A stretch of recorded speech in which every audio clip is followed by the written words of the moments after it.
Welcome to Sinister Motives, the channel that examines history's most notorious murder cases. Be sure to hit that subscribe button as we drop videos every week. And make sure to hit the notification bell to stay up to date with the latest stories.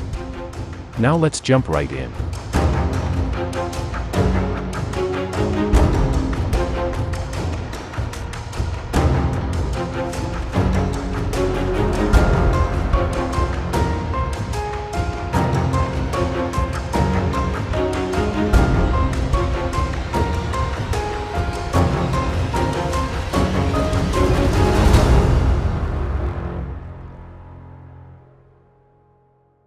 This show features real crime scene photos and actual participants. Illustrational stock footage is also used for narrational purposes. This video contains sensitive content and may not be suitable for children. Viewer discretion is advised.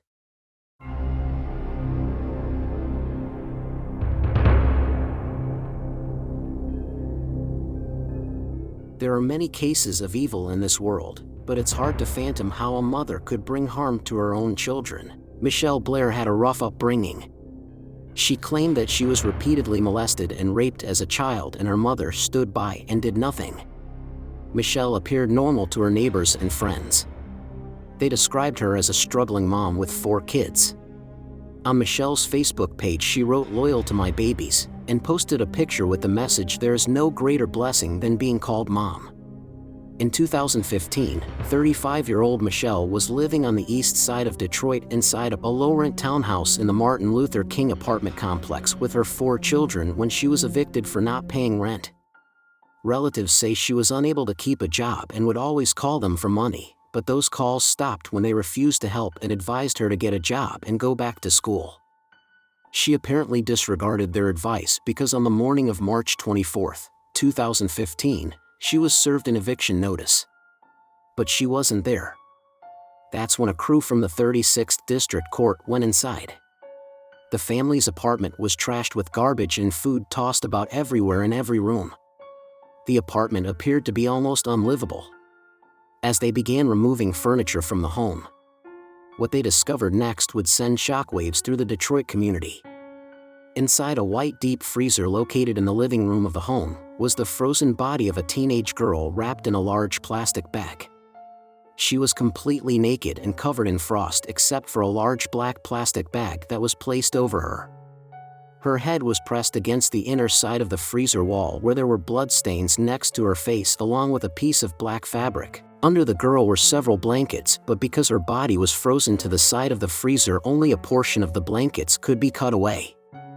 The police were able to cut a hole which revealed another frozen body hidden under the first. This one was a preteen boy. Neither body was able to be removed from the freezer, and instead the entire thing was sent to the Wayne County Medical Examiner. A neighbor didn't waste any time disclosing Mitchelle Blair's whereabouts.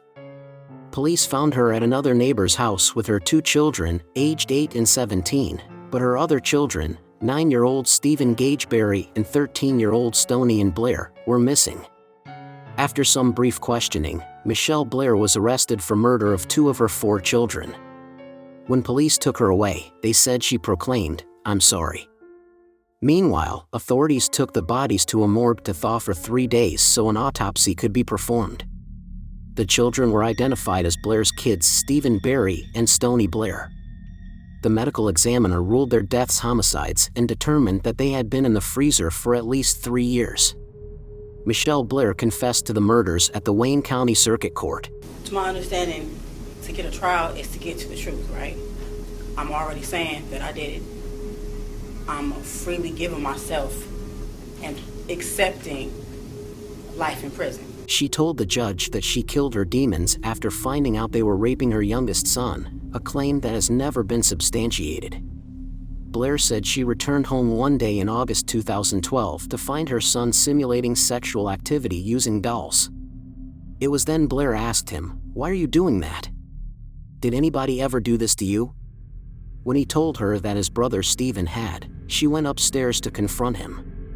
Blair said he confessed, and that's when she began punching and kicking him before placing a garbage bag over his head until he lost consciousness. She poured scalding hot water on his genitals, causing his skin to peel off. She later made Stephen drink Windex and wrapped a belt around her son's neck, lifted him up, and asked, "Do you like how this feels, choked with a belt?" He lost consciousness again. After 2 weeks of torture, Stephen succumbed to his injuries on August 30th, 2012. She then put his body in her deep freezer located in the living room.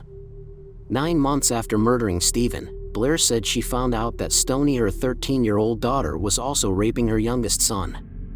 That's when she began starving Stoney and brutally beating her until she died in May 2013. You turn around and you do that to my son, you knew exactly what she was doing to him.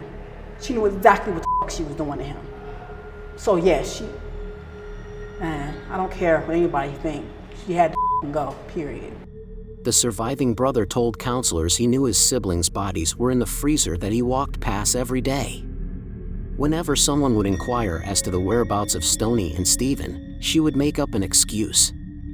She even took them out of school and told the school she was going to homeschool her children so they wouldn't become suspicious. She claimed she was going to turn herself into the police, but when her youngest son told her that he didn't want her to go, she made other arrangements.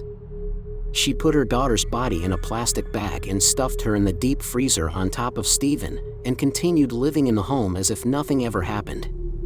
Stephen and Stoney were in the deep freezer for almost 3 years, and no one looked for them.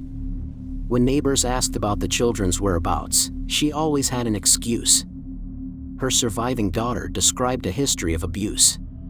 She told counselors her mother burned her back with a curling iron. She had a visible cut above her left eye, which she said was the result of her mother hitting her with a plank of wood, and that her front tooth was chipped when her mother hit her in the mouth with a curling iron. Mitchelle showed no remorse for the killings, she said, because they had no remorse for what they did to my son. There was no other option. There's no excuse for rape.